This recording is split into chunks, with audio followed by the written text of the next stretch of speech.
अचीवो रंगड़ो रचीवो आयो नबी सरदार अल्लाह कंदो बेड़ा सभिन जा पार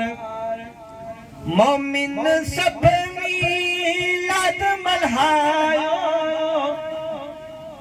सोहणे नबी जा वो सहरा गायो छोटा आयो अखिन जो ठारो अल्लाह कंदो बेड़ा सभिन जा पार वो तो अज लोला की सिर ते सजाए खत्मे नबूवत वो चादर पाए आयो नबी नगदार अल्लाह कंदो बेड़ा सभिन जा पार। मुझे दोस्तों जमाल बिलाल हबशी सरकार जो आशिक सरकार जो परवानो दीवानो चप मोटाइन ज़िबान तुलिया रंग जो कारोआ कोई गद वेहण पसंद नथो करे को गद वेहण पसंद नथो करे जमल सरकार सल्लल्लाहु ताला अलैहि वसल्लम जन जी बारगाह में आयो तो बांगो बिलाल थी वियो अर्श ते भी उनकी आज़ान बुधी पई वने सुभान अल्लाह। मुझा दोस्तों सरकार सल्लल्लाहु ताला अलैहि वसल्लम विसाल करे विया असा जो ईमान हिन वाल भी हुजूर पांजे रोज़ाए अक़दस में जिंदा आइन असा जी मुश्किल कुशाई करन था बेटा ज़ाहिरी तौर ते जने हुजूर सल्लल्लाहु ताला अलैहि वसल्लम जन ही जहान छड़ियो तो बिलाल रोए तो सजो डी सजी रात अखिन मा नीर वहाए तो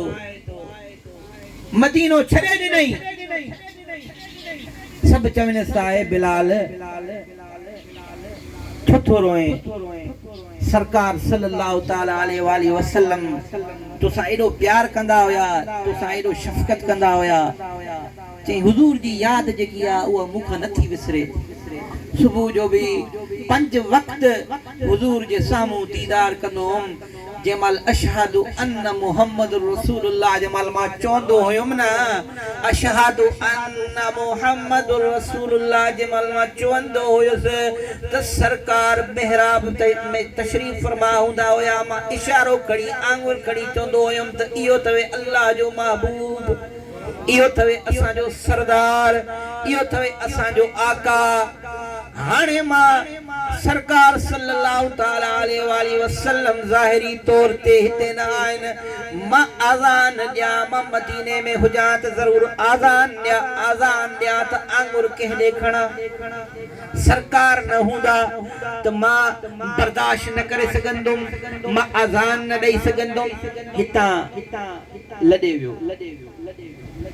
बसरा वनी रयो हुजूर सल्लल्लाहु ताला अलैहि वसल्लम ख्वाब में आयस ए बिलाल माजो मदीनो छड़े वयो मुजी सिक न लगी थे मदीनो छड़े वयो